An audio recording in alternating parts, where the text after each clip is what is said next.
Good morning. Thank you very much for your comments, by the way. It's nice to know how you're getting on in different parts of the world.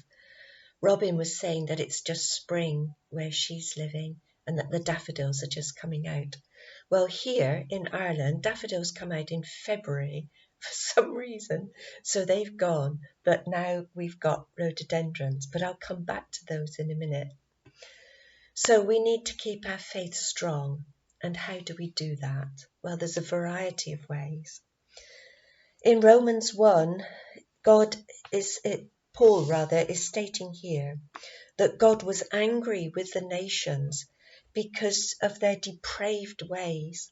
And he said they could easily have recognized God in nature.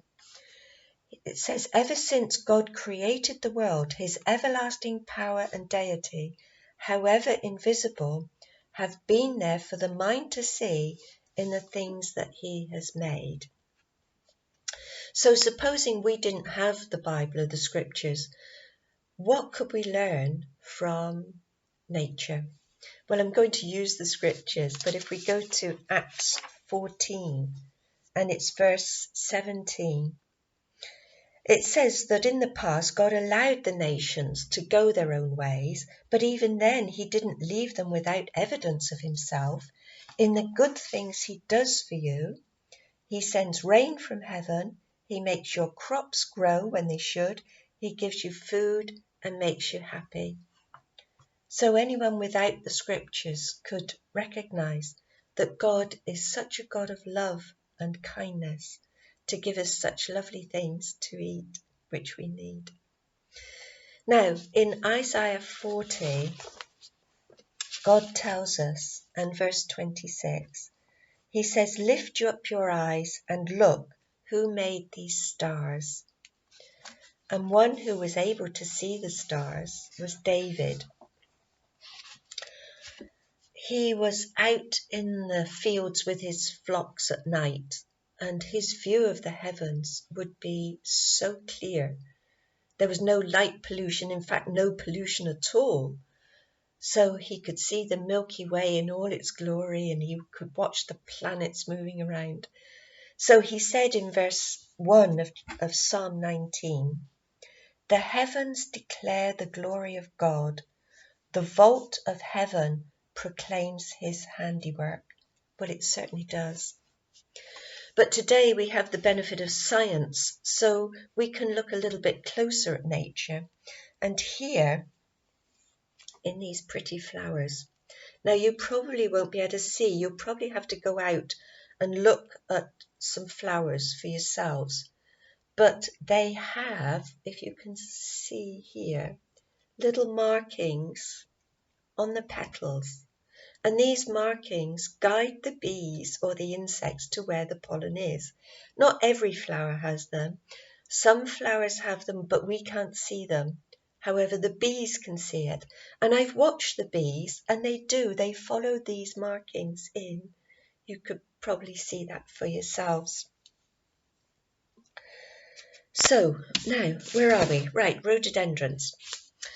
Now, evolutionists will say to you that some flowers and bees developed together, or insects. The reason being that some flowers cannot exist without certain insects, and the insects can't exist without the flowers. So they say, oh, they developed together. My one question is, how? And to illustrate that, I'm going to look at blood clotting, which might not seem related, but it sort of is. When you cut yourself and blood starts pouring out, you don't think to yourself, oh no, I'm going to lose all my blood and I'm going to die, because you know it will clot over. It's an extremely complicated process. Amongst other things, there's a cascade of 14 different chemical reactions. One starts the other off, and 14 different ones. Now that has to stop, and your clotting has to stop as well, because you don't want to be one big clot. You just want it in that particular place. And so there are mechanisms to stop it clotting in the places where you don't want it to clot. Now, blood clotting involves 13 different factors, proteins, most of which are made in the liver. Now, if you're missing one of those, your blood might not clot properly and you develop haemophilia. So blood clotting works as it is, or it doesn't work at all. It can't develop. Because in developing, the person who didn't have the proper factors and the proper chemical reactions would be dead and wouldn't be able to pass on any advantages to his offspring. So God's ingenuity in all of nature is so good that we can be sure that he can use his ingenuity to help us. And these, as it says in Job's, are just the fringes of God's ways. So I'm going to go back to Isaiah 40. The reason God wanted to look at the stars was because it says at the end of verse 26, so mighty is his power, so great his strength, that not one fails to answer. That's the stars.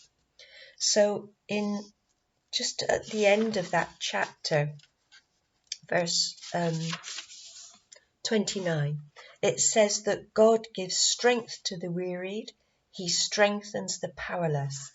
He can do that because he has the wisdom and the power to do it.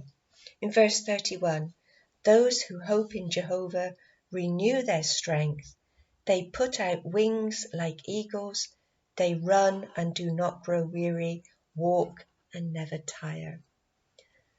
God can help us and does it wonderfully. It's not perfect in this world, and we will have days that are bad. But on the whole, if we can wait for God to restore all things, he will help us to endure. So I hope you're all keeping well today. Take care.